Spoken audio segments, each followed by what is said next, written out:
Folks, I've got a dear friend, Sean Hoffman, with Atlantic Coast Construction. Sean and I have been hunting and fishing together for several years now, and you are building my house. Let's talk a little bit about your company. Well, Atlantic Coast Construction has been in business for 7 years. We're a compilation of two business partners and myself, all in the residential market. We've been general contractors and licensed general contractors for 3 years now.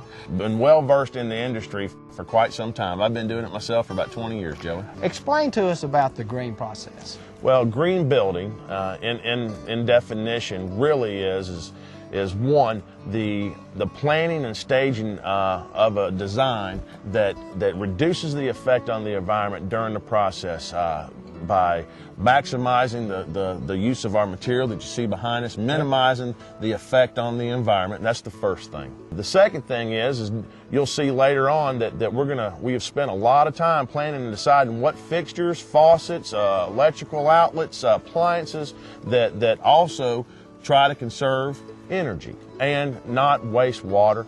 Okay. The third thing is the deconstruction of the house. This eventually will be torn down. Okay. We want to make sure that everything that goes in this house is sustainable, one, and biodegradable, number two.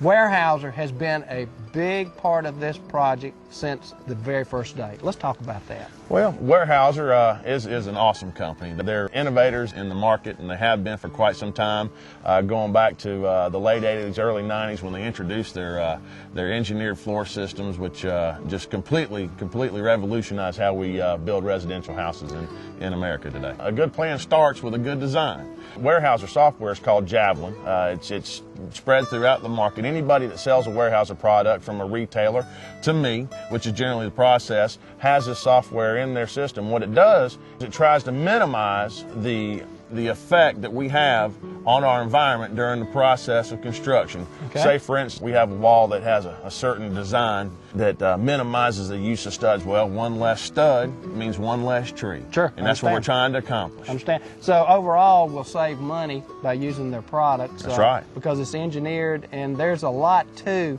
building a house for sure. Absolutely, absolutely. Well, folks, in the upcoming weeks, I'm going to have Sean back on. We're going to be talking about some of these green products and green processes that are going in our house. Y'all stay with us. We'll be right back.